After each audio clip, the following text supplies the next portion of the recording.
اس ظالم بادشاہ نے سارا علیہ السلام کو اپنی تحویل میں لے لیا۔ جب سارا علیہ السلام کو معلوم ہوا کہ وہ ایک بدکار شخص ہے تو انہوں نے اللہ تعالیٰ سے دعا کی، اے اللہ، تجھے معلوم ہے میں تجھ پر اور تیرے نبی پر ایمان لائی ہوں اور اپنے جسم کو اپنے خاوند کے سوا ہر ایک سے محفوظ رکھا ہے، لہٰذا آپ اس کافر کو مجھ پر مسلط نہ کیجیے گا۔ چنانچہ اس کافر بادشاہ نے جب سیدہ سارا کو پکڑنے کے لیے اپنا ہاتھ بڑھایا تو اس کا ہاتھ شل ہو گیا اور اپنی جگہ پر جم گیا۔ وہ لگا چیخ پکار کرنے، اس میں اتنی طاقت نہ رہی کہ اپنے ہاتھ کو حرکت دے سکے۔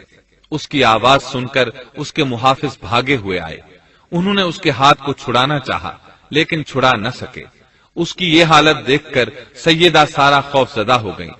انہوں نے سوچا اگر یہ مر گیا تو لوگ کہیں گے اسے میں نے قتل کیا ہے۔ چنانچہ انہوں نے اللہ سے دعا کی کہ اسے چھوڑ دیا جائے۔ اللہ تعالیٰ نے آپ کی دعا قبول کر لی، اس کا ہاتھ ٹھیک ہو گیا، لیکن وہ ظالم پھر بھی نہ ڈرا۔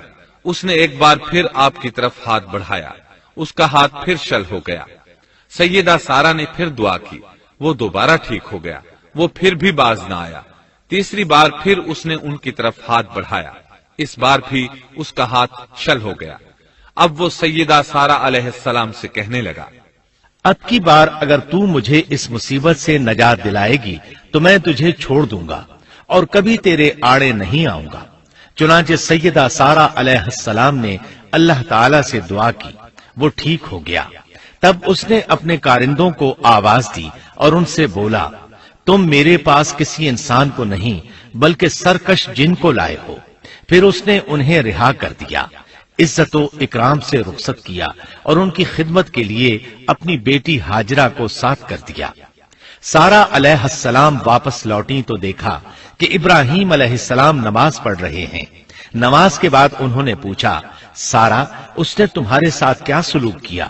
سیدہ سارا علیہ السلام نے سارا واقعہ سنا دیا۔ سن کر آپ نے فرمایا، الحمدللہ۔ پھر بولے، اب ہم یہاں نہیں رہیں گے بلکہ واپس جائیں گے۔ چنانچہ آپ ایک بار پھر فلسطین میں آ گئے، وہیں اپنی زندگی بسر کرنے لگے۔ اب ہم آگے بڑھتے ہیں۔ جب آپ فلسطین میں مستقل طور پر رہائش پذیر ہوئے تو لوط علیہ السلام بھی آپ کے ساتھ تھے۔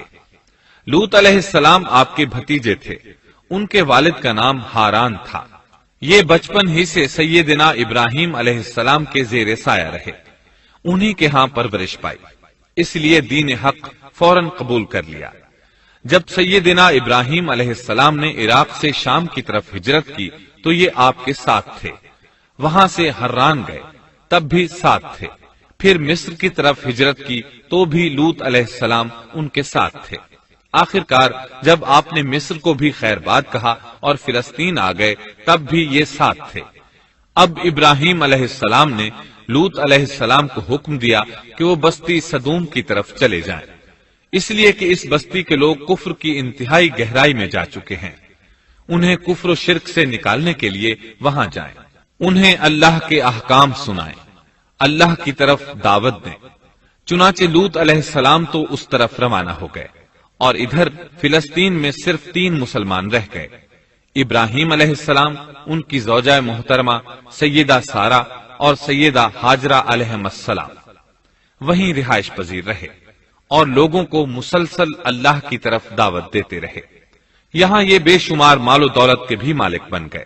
جب ان کی عمر 85 یا 86 سال ہوئی تو سارا علیہ السلام نے سوچا، میں بانجھ ہوں، میرے خاوند بوڑھے ہیں لیکن اولاد کی تمنا ہے، تو کیوں نہ میں اپنی لونڈی ہاجرہ ہدیے اور تحفے کے طور پر ابراہیم علیہ السلام کو دے دوں۔ چنانچہ ہاجرہ ابراہیم علیہ السلام کو مل گئیں، انہوں نے ان سے شادی کر لی۔ اللہ رب العزت نے جلد ہی ان کے بطن سے آپ کو اسماعیل علیہ السلام عطا فرمائے۔ ہاجرہ علیہ السلام کے ماں بننے پر اور ان کی اولاد کو دیکھ کر سیدہ سارا علیہ السلام کو فطری طور پر غیرت کا احساس ہوا۔ اللہ کی قدرت دیکھیے، خود ہی انہیں ہاجرہ کو تحفے میں دیا تاکہ اولاد حاصل ہو، اور جب وہ ماں بن گئیں تو اب غیرت محسوس کر رہی ہیں۔ اپنی اس کیفیت سے مجبور ہو کر سیدہ سارا نے ابراہیم علیہ السلام سے کہا، آپ مجھے اس کے ساتھ ایک جگہ پر نہ رکھیں، مورخین اور سیرت نگار لکھتے ہیں کہ ہاجرہ علیہ السلام ایک نطاق پہنا کرتی تھی، یعنی وہ جسم کے درمیان ایک لمبا کپڑا لٹکا لیتی تھیں تاکہ وہ کپڑا گھسٹ گھسٹ کر قدموں کے نشانات مٹا دے اور سارا کو نظر نہ آئے، کیونکہ سارا غیرت کی حد کو پہنچ چکی تھی۔ ابراہیم علیہ السلام نے جب سارا علیہ السلام کے اندر غیرت کے آثار دیکھے تو ہاجرہ کو ان کی نگاہوں سے دور کر دیا۔ ادھر اللہ کا حکم بھی نازل ہو گیا کہ اپنی بیوی ہاجرہ اور دودھ پیتے بچے اسماعیل کو ساتھ لے لیں اور مکہ کی طرف رخ کر لیں۔ ابراہیم علیہ السلام مکہ کی طرف روانہ ہوئے، یہاں تک کہ مکہ پہنچ گئے۔ یہ جگہ اس وقت بالکل ویران اور بے آباد تھی، نہ کوئی انسان تھا، نہ پانی، نہ نباتات کے آثار تھے، غرض کوئی چیز نظر نہیں آتی تھی، بس پہاڑوں کے درمیان ایک بے آب و گیاہ میدان تھا۔ یہی وہ مقدس اور تاریخی وادی تھی جہاں ابراہیم علیہ السلام اپنی زوجہ اور لخت جگر کو چھوڑ کر واپس پلٹے۔ سیدہ ہاجرہ علیہ السلام کو بہت حیرت ہوئی، انہیں یہ امید نہیں تھی کہ ان کے خاوند انہیں ایک بے آباد جگہ تنہا چھوڑ کر چل دیں گے، اس پر بچے کی ذمہ داری الگ تھی۔ چنانچہ انہوں نے ابراہیم علیہ السلام کو آواز دی، لیکن انہوں نے مڑ کر بھی نہ دیکھا۔ اب وہ ان کے پیچھے آئیں اور قریب پہنچ کر بولی، اے ابراہیم، ہمیں کہاں چھوڑے جا رہے ہو؟ یہاں نہ پانی، نہ خوراک، نہ کوئی انسان۔ ابراہیم علیہ السلام نے پھر بھی کوئی جواب نہ دیا، کوئی پریشانی بھی ظاہر نہ کی اور چلتے رہے۔ سیدہ ہاجرہ بھی آپ کے پیچھے چلتی رہیں اور پوچھتی رہیں کہ ہمیں کس کے حوالے کر کے جا رہے ہیں؟ یہاں تو کوئی بھی جاندار نہیں، مکمل طور پر بے آباد علاقہ ہے، لیکن انہوں نے اب بھی کوئی توجہ نہ دی۔ آخر سیدہ ہاجرہ نے کہا، کیا آپ کو اللہ نے اس کام کا حکم دیا ہے؟ اب آپ نے جواب میں فرمایا، ہاں۔ تب سیدہ ہاجرہ بولی، اگر یہ بات ہے تو اللہ تعالیٰ ہرگز ہمیں ضائع نہیں ہونے دے گا۔ جب انسان اللہ کے احکام کو بجا لائے تو اس کے دل سے فقر و فاقے کا خوف نکل جاتا ہے اور اللہ اسے طرح طرح کے انعامات سے نوازتا ہے۔ انسان جب تک اللہ کے احکام کو بجا لاتا رہے گا تب تک اللہ کی نصرت اور اس کی تائید شامل حال رہے گی۔ چنانچہ جو ہی ہاجرہ علیہ السلام کو پتا چلا کہ انہیں تنہا چھوڑ جانا اللہ کے حکم کی بنا پر ہے تو فوراً یقین بھرے لہجے میں بولی، تب اللہ ہمیں ضائع نہیں کرے گا۔ یہ کہہ کر وہ اپنے شیر خوار بچے کی طرف پلٹ گئیں۔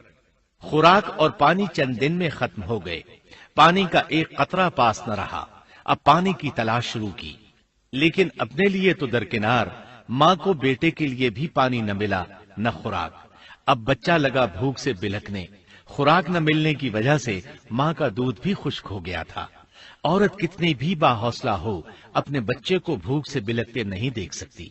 اب انہوں نے بچے کو وہیں چھوڑا اور تیزی سے قریبی پہاڑی صفا کی طرف لپکی۔ اوپر چڑھ کر ادھر ادھر نظر دوڑائی کہ شاید کسی طرف پانی یا خوراک نظر آ جائے یا کسی انسان کی جھلک نظر آ جائے۔ جب کچھ نظر نہ آیا تو نشیب کی طرف چلی، ساتھ میں بچے کی طرف بھی دیکھتی جاتی تھی۔ نشیب میں پہنچی تو بچہ نظروں سے اوجھل ہو گیا۔ اس پر اور بے چین ہوئی اور بلندی کی طرف دوڑی۔ اس طرح مروہ پہاڑی پر چڑھ گئی۔ وہاں بھی چاروں طرف نگاہ دوڑائی لیکن کچھ نظر نہ آیا۔ خیال آیا کہ پھر کوشش کرنی چاہیے۔ اس خیال سے مروہ پہاڑی سے اتری اور صفا کی طرف چل دی۔ درمیان میں نشیب کی وجہ سے بچہ نظر نہ آیا تو دوڑنے لگی۔ اس طرح پھر صفا پر چڑھ گئی۔ اللہ اکبر! ایک تو عورت ذات کمزور، پھر بھوک پیاس سے نڈھال، اس پر کس قدر سعی اور کوشش میں مصروف، وہ بھی اپنے بچے کے لیے۔ بہرحال بار بار کوشش کے خیال سے انہوں نے صفا اور مروہ پہاڑیوں کے درمیان 7 چکر لگائے۔ یہی وجہ ہے مسلمان عازمین حج صفا و مروہ کے درمیان سعی کرتے ہیں تاکہ اس واقعے کی یاد تازہ ہو جائے۔ جب وہ آخری مرتبہ مروہ پر پہنچی تو انہوں نے ایک آواز سنی۔ یہ آواز اسماعیل علیہ السلام کے قریب سے آئی تھی۔ انہوں نے پوری توجہ سے آواز کو سننے کی کوشش کی اور جلدی سے اسماعیل کے قریب پہنچی۔ کیا دیکھتی ہیں؟ اسماعیل کے قدموں کے نیچے سے پانی پھوٹ رہا ہے، کیونکہ جبریل علیہ السلام کو اللہ نے اس صابرہ خاتون کی مدد کے لیے بھیجا تھا۔ انہوں نے زمزم والی جگہ پر اپنا پر مارا تو اسماعیل کے قدموں کے پاس سے ایک عظیم چشمہ رحمت نمودار ہوا۔ مستقبل کے پیغمبر کے قدموں کے نیچے سے اللہ نے جبریل فرشتے کے ذریعے زمین پھاڑ کر پانی نکال دیا۔ یہی آب زمزم کا آغاز تھا۔ ہاجرہ علیہ السلام پانی کو آنکھیں پھاڑ پھاڑ کر حیرت سے دیکھ رہی تھی۔ ان کی خوشی کی انتہا نہ رہی جب انہوں نے دیکھا پانی پھوٹ پھوٹ کر چاروں طرف بہ رہا ہے۔ زمین ہموار تھی، اس لیے انہوں نے زمین کو کھودنا شروع کر دیا تاکہ پانی ادھر ادھر نہ بہ جائے۔ پھر انہوں نے اس گڑھے کے چاروں طرف پتھر رکھ دیے اور زبان سے بولی، زم زم، اس کا مطلب ہے رک جا۔ نبی اکرم صلی اللہ علیہ وسلم کا فرمان ہے، رحم اللہ اسماعیل لولا انها عجلت لكانت زمزم عینا معینا۔ اللہ اسماعیل کی والدہ پر رحم فرمائے، اگر وہ جلد بازی سے کام نہ لیتی تو زمزم ایک بہنے والا چشمہ ہوتا۔ لیکن انہوں نے اس کے گرد بند باندھ دیا۔ انہیں دراصل اس وقت پانی کی شدید ضرورت تھی، اس لیے انہوں نے پانی کو اپنے پاس جمع کر لیا تاکہ بہہ کر ضائع نہ ہو جائے۔ انہوں نے اسماعیل کو پانی پلایا، خود بھی خوب پیا، اور یہ اللہ تعالی کی طرف سے ان کی مہمان نوازی تھی۔ وہاں کوئی اور انسان نہیں تھا، نہ کھانے کی کوئی چیز تھی، بس یہی آب زمزم ان کے لیے کھانے اور پینے کا کام دے رہا تھا۔ اب چونکہ زمزم ایک چشمہ بن گیا تھا، اس لیے پرندے بھی آنے لگے۔ انہی دنوں عرب کے قبیلوں میں سے ایک قبیلہ بنو جرہم یمن کو خیر باد کہہ کر اس طرف آ رہا تھا۔ یمن میں ایک بہت بڑا ڈیم تھا۔ پہاڑوں کے درمیان انہوں نے پانی کو روک کر ایک بہت بڑا بند قائم کر رکھا تھا۔ اس سے پورا سال آسانی سے کھیتی باڑی کرتے تھے۔ اس ڈیم کی بدولت ان کا آب پاشی کا نظام بہت اچھا تھا۔ جب اس ڈیم کو اللہ تعالیٰ نے توڑا تو تمام لوگ وہاں سے منتشر ہو گئے اور جزیرہ عرب کے اطراف میں منتقل ہونے لگے۔ وہیں سے ہجرت کرنے والا ایک قبیلہ بنو جرہم تھا۔ یہ لوگ بنیادی طور پر عرب تھے۔ یہ قبیلہ سفر میں رہتا، جہاں کہیں پانی اور چراگاہ نظر آتے وہیں پڑاؤ ڈال دیتے۔ جب وہاں خوراک ختم ہو جاتی تو آگے سفر شروع کر دیتے۔ چونکہ وہ بہت بڑے تاجر تھے، اس بنا پر ان راستوں سے خوب واقف تھے۔ انہیں چشموں کا خوب علم تھا۔ ملک شام کی طرف بھی ان کی آمد و رفت تھی۔ یہ قبیلہ بنو جرہم مکہ کے قریب پہنچا تو فضا میں پرندوں کو منڈلاتے پایا۔ کہنے لگے، ان پرندوں کی موجودگی میں ضرور کوئی راز ہے۔ اب انہوں نے اپنے کچھ آدمی اس طرف بھیجے۔ یہ لوگ جلد ہی چشمے تک پہنچ گئے۔ انہوں نے وہاں ایک عورت اور اس کے بچے کو پایا۔ پھر وہ لوگ ان کے پاس آئے، وہاں پڑاؤ ڈالنے کی اجازت مانگی۔ سیدہ ہاجرہ نے فرمایا، ٹھیک ہے، لیکن شرط یہ ہے کہ تمہیں اجرت ادا کرنا ہوگی۔ ان کے لیے یہ سستا سودا تھا۔ ان کے پورے قبیلے کو سامان زندگی مل رہا تھا، جبکہ صرف ایک عورت اور اس کے بیٹے کی ذمہ داری ان پر عائد ہو رہی تھی۔ انہوں نے فوراً حامی بھر لی اور وہاں رہائش اختیار کر لی۔ اس طرح یہ لوگ سیدہ ہاجرہ علیہ السلام کی معیشت کا ذریعہ بن گئے، اور اس طرح سیدنا اسماعیل علیہ السلام بنو جرہم میں پرورش پاتے رہے۔ انہوں نے ان لوگوں سے عربی سیکھ لی اور ان سے بھی زیادہ عربی دان بن گئے۔ فصاحت اور بلاغت سے عربی میں بات چیت کرنے لگے۔ پھر ان کی اس قبیلے میں شادی ہو گئی۔ ان کی اولاد سے عرب قوم کا آغاز ہوا۔ انہی میں سے سرور کائنات محمد صلی اللہ علیہ وسلم کی ولادت باسعادت ہوئی۔ بنو جرہم کی آمد اور آبادی ابراہیم علیہ السلام کی دعا کا نتیجہ تھی۔ جب انہوں نے اپنی بیوی اور بچے یعنی دو کمزور انسانوں کو اس ویران جگہ چھوڑا تھا تو یہ دعا مانگی تھی، ربنا انی اسکنت من ذریتی بواد غیر ذی زرع عند بیتک المحرم۔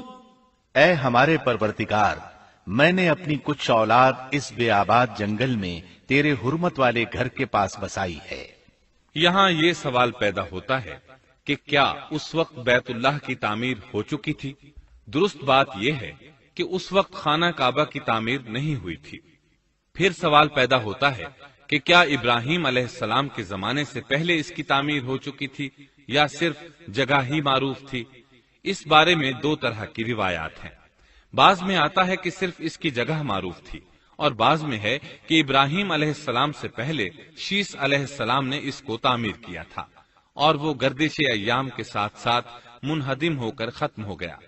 لیکن بہرحال اس کی جگہ معلوم تھی، اور وہی پہلا گھر تھا، جیسا کہ اللہ نے خبر دی ہے۔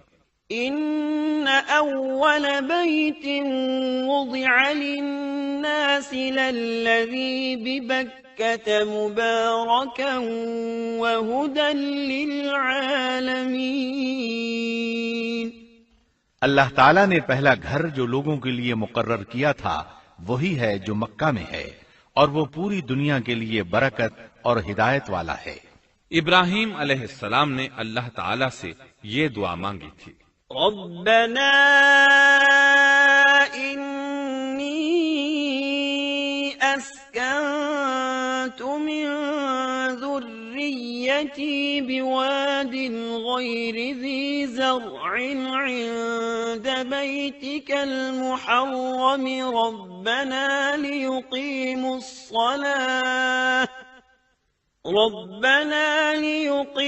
الصلاة فاجعل أفئدة من الناس تهوي إليهم وارزقهم من الثمرات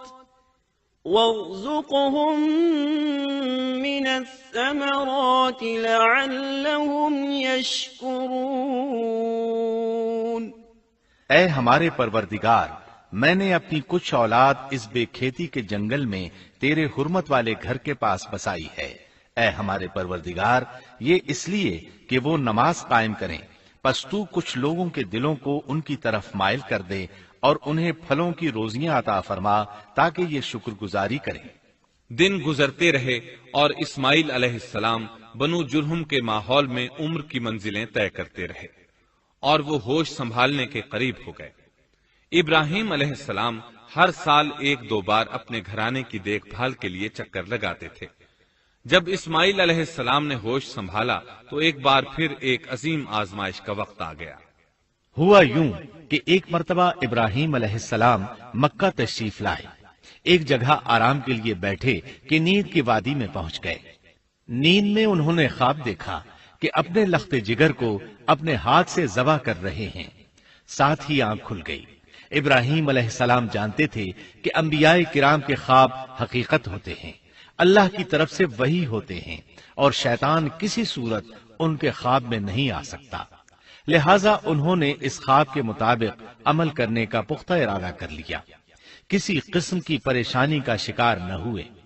اللہ رب العزت نے اس عظیم اور تعجب خیز واقعے کا قرآن مجید میں ذکر کرتے ہوئے فرمایا، وقال إني ذاهب إلى ربي سيهدين رب هب لي من الصالحين فبشرناه بغلام حليم فلما بلغ معه السعي قال يا بني إني أرى في المنام أني أذبحك فانظر ماذا ترى۔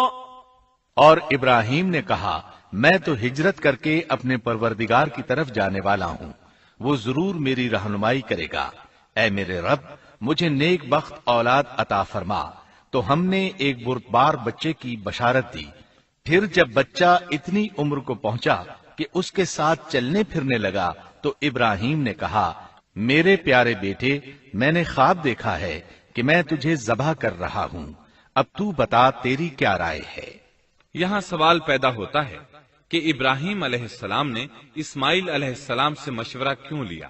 وہ چاہتے تو اسماعیل کو سوتے میں ذبح کر دیتے، اس طرح اللہ کا حکم بجا لاتے۔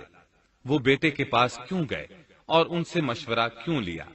جی ہاں، یہ مسئلہ یاد رکھنے کے قابل ہے کہ ہر مسلمان پر لازم ہے کہ وہ اپنے دوسرے مسلمان بھائی کو اجر و ثواب میں شامل کرنے کی کوشش کرے۔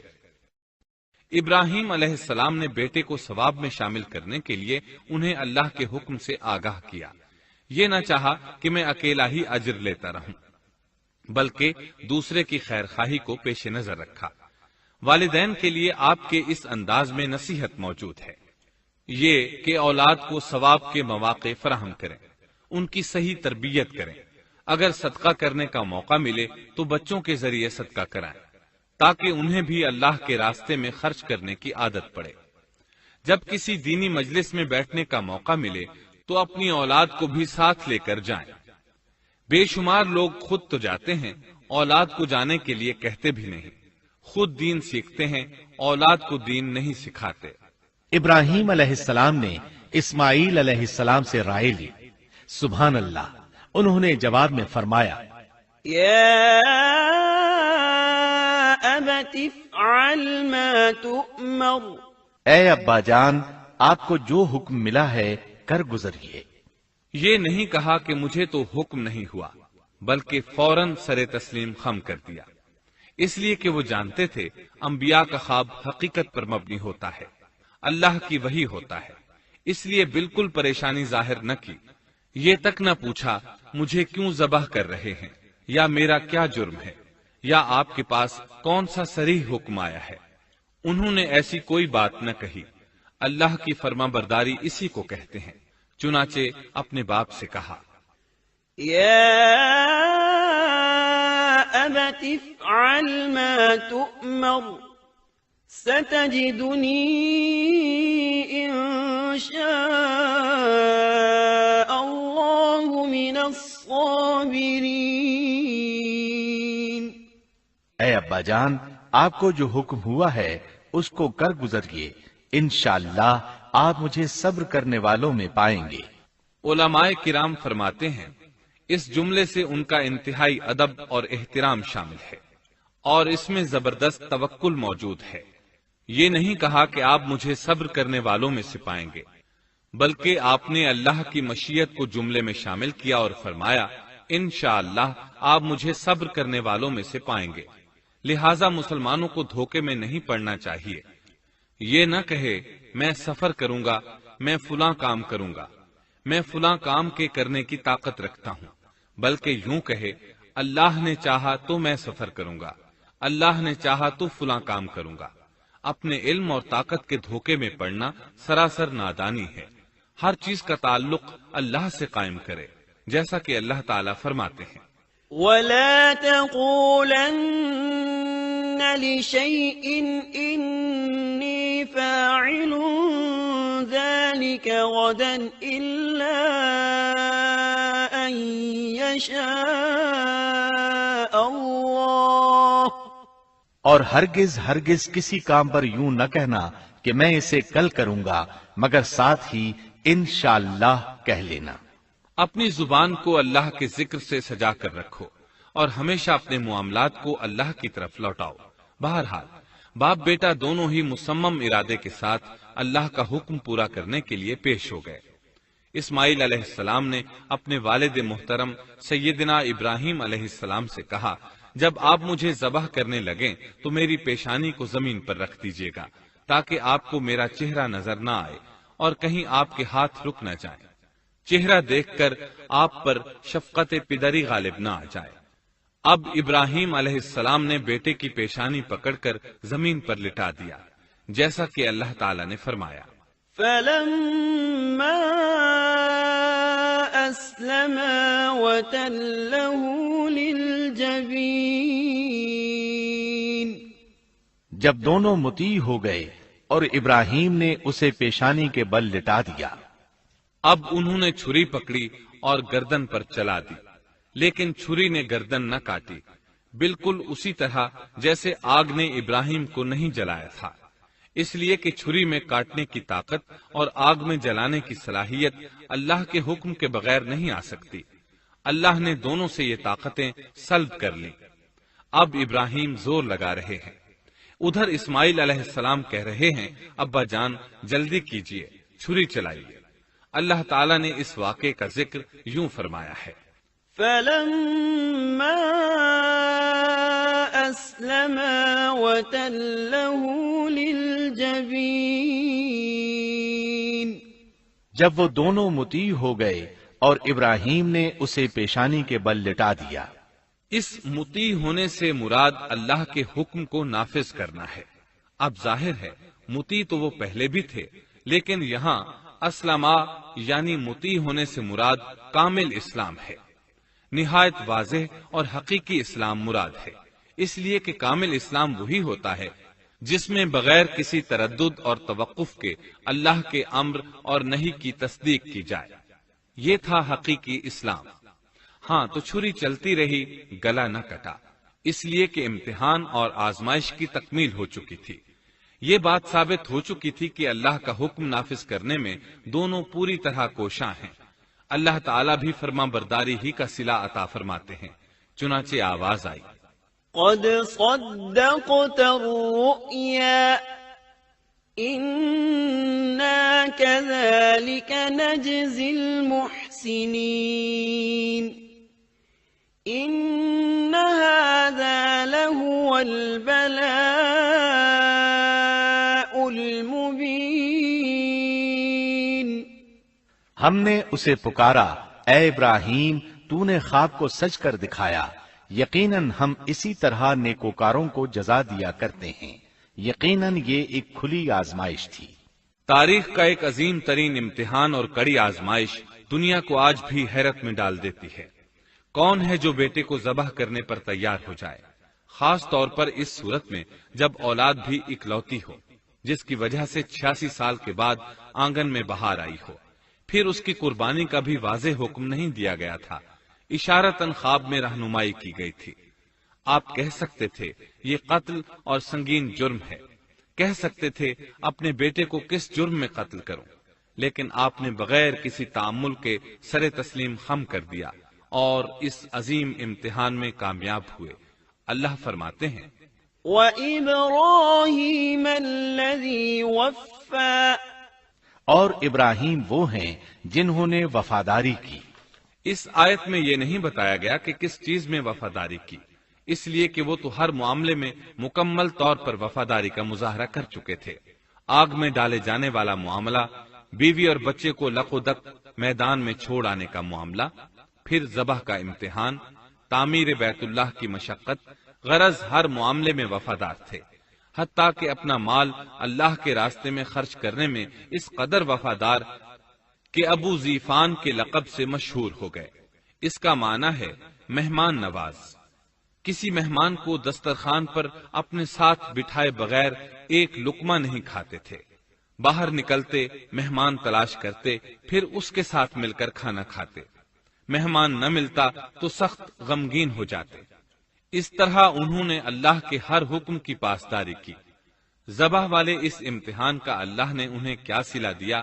اللہ فرماتے ہیں، وَفَدَيْنَاهُ بِذِبْحٍ عَظِيمٍ، ہم نے اسے عظیم ذبیحے کا بدلہ عطا کیا۔ ہاں تو ہم بتا رہے تھے چھری نے گلا نہ کاٹا۔ ایسے میں ابراہیم علیہ السلام نے ایک آواز سنی۔ آواز پیچھے سے آئی تھی۔ انہوں نے مڑ کر دیکھا، جبریل علیہ السلام نظر آئے۔ وہ آسمان سے ایک مینڈھا لے کر آئے تھے، دنیا کے مینڈھوں میں سے نہیں بلکہ جنت کا مینڈھا لائے تھے۔ سیدنا عبداللہ بن عباس رضی اللہ عنہما سے روایت ہے کہ وہ مینڈھا جنت میں 40 سال تک چرتا رہا۔ سفید رنگ، کشادہ آنکھوں، خوبصورت سینگوں والا حسین و جمیل مینڈھا تھا۔ بہرحال یہ ابراہیم علیہ السلام کی وفاداری کا بدلہ تھا جو اسماعیل علیہ السلام کے فدیے میں دیا گیا، اور پوری امت مسلمہ کے لیے حکم ہو گیا کہ اللہ کی رضا کے لیے قربانی اور ہدی پیش کرتے رہیں۔ کعبے کے پاس حرم الہی میں ہر سال یہ سنت ادا کی جاتی ہے، اور ان کے ساتھ ساتھ پوری زمین کے تمام خطوں پر بسنے والے مسلمان بھی اس عظیم فرمانبرداری کی علامت کے طور پر قربانیاں پیش کرتے ہیں۔ مینڈھے کے ذکر کا مطلب یہ ہے کہ ہم سنت ابراہیمی پر گامزن ہو جائیں۔ یہ مینڈھا ہمیں اللہ کے لیے قربانی کا سبق دیتا ہے۔ ہمیں چاہیے سنت ابراہیمی کی اقتدا کرتے ہوئے ہم اپنی جانوں، اپنی اولاد اور اپنے مالوں کو اللہ کی راہ میں قربان کرنے کے لیے تیار ہو جائیں۔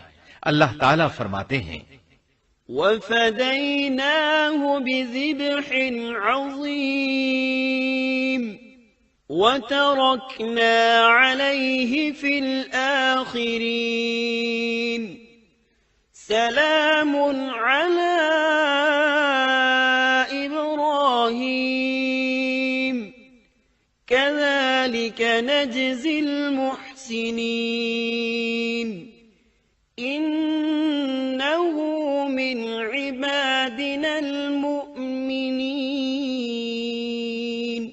اور ہم نے اسے عظیم ذبیحہ عطا کیا اور ہم نے اس کا پچھلوں میں ذکر خیر چھوڑا، سلامتی ہو ابراہیم پر۔ اسی طرح ہی ہم نیکوکاروں کو جزا دیتے ہیں، یقیناً وہ ہمارے مخلص بندوں میں سے تھا۔ اور اسی طرح اللہ فرماتے ہیں، وَبَشَّرْنَاهُ بِإِسْحَاقَ نَبِيًّا مِّنَ الصَّالِحِينَ۔ اور ہم نے اسے نیکوکار نبی اسحاق کی ولادت کی خوشخبری سنائی۔ یہ خوشخبری فلسطین کی طرف واپس لوٹنے کے بعد سنائی گئی۔ ایک اکلوتے بیٹے کی قربانی کے لیے تیار ہو جانے کے صلے میں اور سارہ علیہ السلام کی عظمت اور تکریم کے مد نظر اللہ تعالی نے اسحاق کی خوشخبری سنا دی۔ یہ آیت ذبح کے واقعے کے بعد اللہ تعالی نے ذکر فرمائی ہے، اس لیے معلوم ہوا پچھلی آیات میں اسحاق کے علاوہ کسی اور بیٹے کا ذکر ہوا ہے، اور وہ اسماعیل علیہ السلام ہی تھے، جبکہ یہودی روایات میں اسحاق علیہ السلام کو ذبیح قرار دیا جاتا ہے۔ یہ بالکل غلط ہے۔ ذبح کے واقعے کے بعد اسحاق علیہ السلام کی بشارت مل رہی ہے، پھر بھلا وہ پیدا ہونے سے پہلے ہی ذبیح کیسے بن گئے؟ اس لیے یہ قطعی بات ہے کہ اسماعیل علیہ السلام ہی ذبیح ہیں۔ اس کے کئی اور بھی دلائل ہیں جن کے ذکر کرنے کا یہاں موقع نہیں۔ بہرحال اس عظیم آزمائش میں بے مثال کامیابی کے بعد ابراہیم علیہ السلام فلسطین آئے اور 120 سال کی عمر میں اسحاق علیہ السلام کی بشارت ملی، جبکہ سارہ علیہ السلام کی عمر 90 سال تھی۔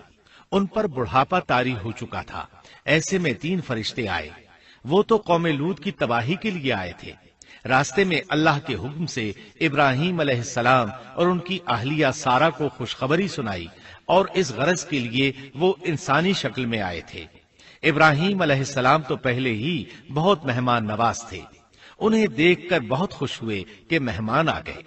فرشتوں نے انہیں سلام کیا، ابراہیم علیہ السلام نے سلام کا جواب دیا۔ وہ حیرت زدہ تھے کہ یہ لوگ ان کی بستی کے رہنے والے تو ہیں نہیں، لیکن ان پر سفر کے نشانات بھی نہیں ہیں، جیسا کہ دور سے چل کر آنے والوں میں ہوتے ہیں، نہ ان کے پاس سواریاں ہیں۔ قرآن مجید میں آتا ہے، قالوا سلاما قال سلام قوم منكرون۔ فرشتوں نے سلام کیا تو ابراہیم نے بھی سلام کیا اور دل میں خیال کیا یہ اجنبی لوگ ہیں۔ پھر وہ اپنی مہمان نوازی کی عادت کے مطابق انہیں اندر لے آئے، ان کے لیے کھانے کا انتظام کیا۔ اللہ تعالیٰ فرماتے ہیں، وَلَقَدْ جَاءَتْ رُسُلُنَا إِبْرَاهِيمَ بِالْبُشْرَى قَالُوا سَلَامًا قَالَ سَلَامٌ فَمَا لَبِثَ أَن جَاءَ بِعِجْلٍ حَنِيذٍ۔ ہمارے بھیجے ہوئے فرشتے ابراہیم کے پاس خوشخبری لے کر آئے تو انہوں نے سلام کیا۔ ابراہیم نے سلام کا جواب دیا اور فوراً بھنا ہوا بچڑا لے آئے، اور بچڑا بھی موٹا تھا۔ ان کے سامنے کھانا پیش کیا، لیکن وہ بھلا کب کھانے کی طرف ہاتھ بڑھانے والے تھے۔ یہ دیکھ کر ابراہیم علیہ السلام نے خوف محسوس کیا کہ کہیں یہ دشمن نہ ہو۔ اس وقت فرشتوں نے کہا، قالوا لا تخف إنا أرسلنا إلى قوم لوط۔ ابراہیم نہ ڈر، ہم تو قوم لوط کی طرف بھیجے گئے ہیں۔ جب انہوں نے یہ باتیں کی تو سارا علیہ السلام پاس کھڑی تھی، وہ ہنسنے لگی۔ وہ خوشخبری سے پہلے کیوں ہنس پڑی؟ علماء اس بارے میں کہتے ہیں کہ جب انہوں نے سنا یہ فرشتے لوط علیہ السلام کی بستی کو تباہ کرنے جا رہے ہیں تو ان کے خاتمے کی خبر سن کر وہ ہنستی۔ اس کے بعد فرشتوں نے یہ خوشخبری سنائی۔ فبشرناها بإسحاق ومن وراء إسحاق يعقوب، ہم نے اسے اسحاق کی پیدائش کی خوشخبری دی اور اسحاق کے بعد یعقوب پوتے کی بھی خوشخبری دی۔ بہت جلد ہی ہم اسحاق سے تیری ویران گود کو آباد کریں گے اور تو اپنی زندگی میں اس کے بیٹے یعقوب کو بھی دیکھ لے گی۔ اب 3 بشارتیں جمع ہو گئیں۔ بیٹا پیدا ہوگا، لمبی عمر ملے گی یعنی بیٹا جوان ہوگا، اور پھر وہ اپنے پوتے کو بھی دیکھے گی۔ اس سے بڑھ کر کیا عزت اور تکریم ہو سکتی ہے؟ اس لیے جب نبی کریم صلی اللہ علیہ وسلم سے پوچھا گیا کریم یعنی عزت والا کون ہے تو آپ نے فرمایا کریم بن کریم بن کریم بن کریم، یعنی یوسف بن یعقوب بن اسحاق بن ابراہیم علیہ السلام۔ مطلب یہ کہ نبی بن نبی بن نبی بن نبی۔ یہ یوسف علیہ السلام کی شان ہے کہ خود بھی کریم، باپ بھی کریم، دادا بھی کریم اور پردادا بھی کریم۔ اس سے بڑھ کر عزت افزائی کیا ہو سکتی ہے؟ بہرحال فرشتوں نے انہیں خوشخبری دی۔ وبشروه بغلام علیم، پھر انہوں نے ابراہیم کو ایک صاحب علم لڑکے کی بشارت دی۔ خوشخبری سن کر سیدہ سارا حیران ہوئی، مارے حیرت کے منہ سے ہلکی سی چیخ نکل گئی۔ انہوں نے اپنے رخسار پر ہاتھ مارا جیسا کہ عورتوں کی عادت ہوتی ہے۔ کہنے لگی ہائے افسوس، کیا میں بچہ جنوں گی حالانکہ میں بانجھ ہوں اور میرے خاوند بوڑھے ہیں؟ یہ تو حیرت کی بات ہے۔ ایک دوسری جگہ اللہ تعالیٰ نے یہ الفاظ فرمائے، کہنے لگی میں بوڑھی اور بانجھ ہوں، بھلا میں بچے کو کیسے جنم دوں گی؟ اس پر فرشتوں نے کہا تو اللہ کے حکم پر تعجب کرتی ہے، اے اہل بیت، یہ تو اللہ کی تم پر رحمت اور برکت ہے، وہ بہت بزرگ اور قابل تعریف ہے۔ دوسری آیت میں ہے انہوں نے کہا اسی طرح تیرے رب نے فیصلہ کیا ہے اور ہمیں کہا ہے، یقیناً وہ بہت حکمت والا ہے اور علم رکھنے والا ہے۔ یہ تھی اسحاق علیہ السلام کی ولادت کی خوشخبری۔ ابراہیم علیہ السلام مکے میں سیدنا اسماعیل علیہ السلام سے ملنے کے لیے آتے رہتے تھے۔ ایک روز آئے تو ان سے کہا اے میرے بیٹے، اللہ تعالیٰ نے مجھے حکم دیا ہے کہ اس مقام پر اللہ کا گھر تعمیر کرنا۔ اسماعیل علیہ السلام نے فوراً کہا میں حاضر ہوں۔ اس طرح انہوں نے کھدائی شروع کی۔ ایسے میں انہیں شیش علیہ السلام کی تعمیر کے آثار نظر آئے۔ انہوں نے اس پر تعمیر شروع کر دی۔ ایک روایت میں یہ بھی ہے کہ انہوں نے فرشتوں والی بنیادوں کے آثار بھی دیکھے۔ نبی کریم صلی اللہ علیہ وسلم کی جوانی کے دنوں میں جب مکے کے قریش نے کعبے کی تعمیر نئے سرے سے کی تو انہوں نے اس کی بنیادوں کو گہرا کرنا چاہا۔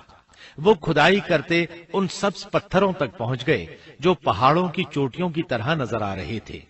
انہوں نے ان پتھروں کو نکالنا چاہا۔ ایک شخص نے کدال کے ذریعے ایک پتھر کو باہر نکالا تو اس کے نیچے سے اتنا نور نکلنے لگا کہ قریب تھا وہ شخص اندھا ہو جاتا۔ پھر پتھر خود بخود نیچے جا گرا اور اپنی جگہ پر جم گیا۔ اس کے بعد لوگوں نے ان پتھروں کو ہاتھ نہ لگایا اور تعمیر شروع کر دی۔ قرآن مجید میں تعمیر کعبہ اور بیت اللہ کا تذکرہ اس طرح آیا ہے، وَإِذْ بَوَّأْنَا لِإِبْرَاهِيمَ مَكَانَ الْبَيْتِ أَلَّا تُشْرِكْ بِي شَيْئًا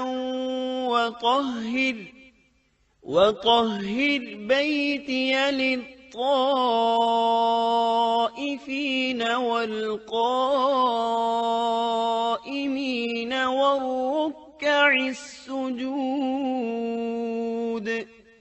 اور جب ہم نے بیت اللہ کے مکان میں ابراہیم کو جگہ دی اور فرمایا کہ میرے ساتھ شرک نہ کرنا اور میرے گھر کو طواف، قیام اور رکوع و سجود کرنے والوں کے لیے پاک رکھنا، اور فرمایا إن أول بيت وضع للناس للذي ببكة مباركا وهدى للعالمين فيه آيات بينات مقام إبراهيم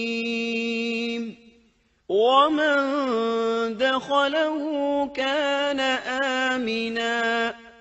بے شک لوگوں کے لیے جو پہلا گھر تعمیر کیا گیا ہے وہ مکہ میں ہے، وہ جہان والوں کے لیے برکت اور ہدایت کا ذریعہ ہے، اس میں واضح نشانیاں ہیں، مثلا مقام ابراہیم، تو جو کوئی حرم میں داخل ہوگا وہ امن میں آ جائے گا۔ اور فرمایا، اور یاد کرو اس وقت کو جب ابراہیم کو اس کے پروردگار نے کئی باتوں کے ذریعے آزمایا، وہ ان میں پورے اترے تو اللہ نے فرمایا میں آپ کو تمام لوگوں کا امام بنا رہا ہوں۔ ابراہیم نے کہا اے میرے رب میری اولاد میں سے بھی امام بنائیے۔ جواب میں اللہ نے فرمایا میرا امامت کا وعدہ ظالم لوگوں کے لیے نہیں ہے۔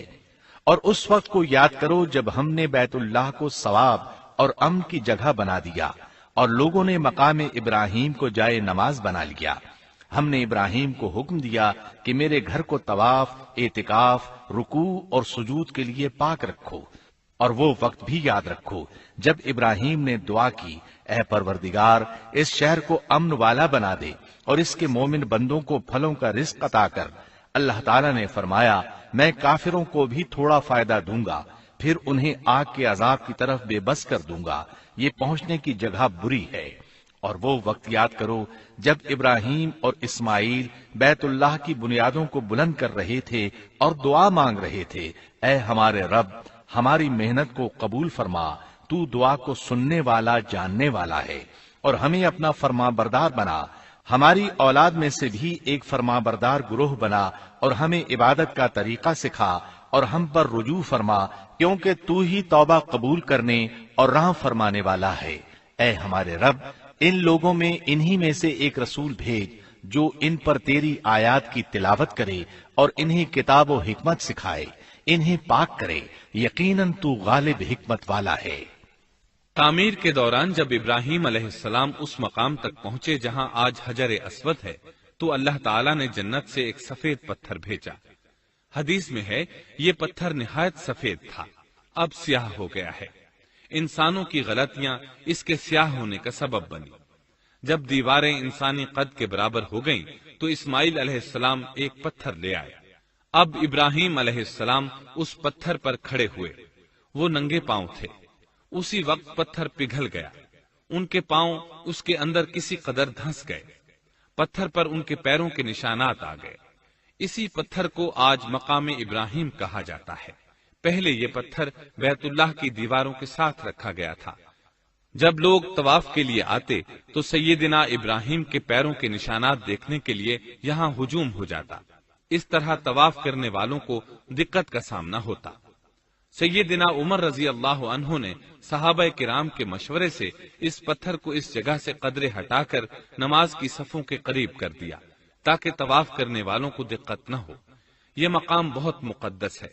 اللہ نے فرمایا ہے وَاتَّخِذُوا مِن مَّقَامِ إِبْرَاهِيمَ مُصَلًّى، تم مقام ابراہیم کو جائے نماز مقرر کر لو۔ مقام ابراہیم کے قریب اس کے پیچھے ہو کر نماز پڑھنے کا موقع مل جائے تو لازماً وہاں 2 رکعت ادا کیا کرو۔ موقع نہ ملے تو پھر پوری مسجد حرام میں طواف سے فراغت والی 2 رکعت پڑھ لیا کرو۔ اس طرح کعبہ تعمیر ہوا، تب نیا حکم آیا وَلِلَّهِ عَلَى النَّاسِ حِجُّ الْبَيْتِ مَنِ اسْتَطَاعَ إِلَيْهِ سَبِيلًا وَمَن كَفَرَ فَإِنَّ اللَّهَ غَنِيٌّ عَنِ الْعَالَمِينَ۔ لوگوں میں جو استطاعت رکھے اس پر اللہ کے لیے حج بیت اللہ فرض ہے، اور جو شخص جان بوجھ کر اعراض کرے تو اللہ جہانوں سے بے نیاز ہے اور اسے اس کی کوئی پرواہ نہیں۔ ادھر ابراہیم علیہ السلام کو اللہ تعالی کی طرف سے اشارہ ہوا، وَأَذِّن فِي النَّاسِ بِالْحَجِّ، لوگوں میں حج کا اعلان کر دیں۔ ابراہیم علیہ السلام کہنے لگے، اللہ میری آواز بھلا کس کس تک پہنچے گی؟ جواب آیا، آپ کے ذمے آواز لگانا ہے، پہنچانا ہمارا کام ہے۔ چنانچہ آپ عرفات کے ایک پہاڑ پر چڑھے اور آواز لگائی، لوگو بیت الحرام کا حج کرو۔ اللہ تعالیٰ نے معجزانہ طور پر یہ آواز تمام انسانوں تک پہنچا دی، خواہ وہ پیدا ہوئے تھے یا نہیں۔ دوسرا معجزہ یہ ہوا کہ اللہ نے بیت اللہ اور اس کے حج کی محبت لوگوں کے دلوں میں ڈال دی۔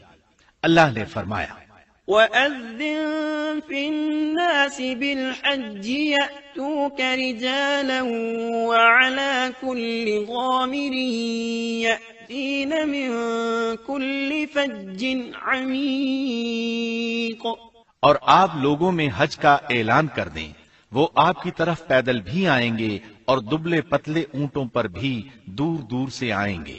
اس طرح لوگ پیدل اور سوار ہو کر کثرت سے حج کے لیے آنے لگے اور یہ ویران علاقہ آباد ہونے لگا۔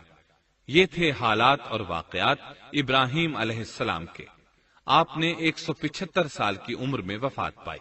آپ سے پہلے سیدہ ہاجرہ علیہ السلام نے وفات پائی، اور ان کی وفات سے کچھ ہی عرصہ بعد سیدہ سارہ علیہ السلام 127 سال کی عمر میں فوت ہو گئیں۔ ان دونوں کی وفات کے بعد آپ غمگین رہنے لگے۔ آخر اتنی مدت تک ساتھ رہا تھا۔ آپ خلیل الرحمان تھے، آپ پر صحیفے بھی نازل ہوئے، آپ اللہ کے بے حد شکر گزار تھے۔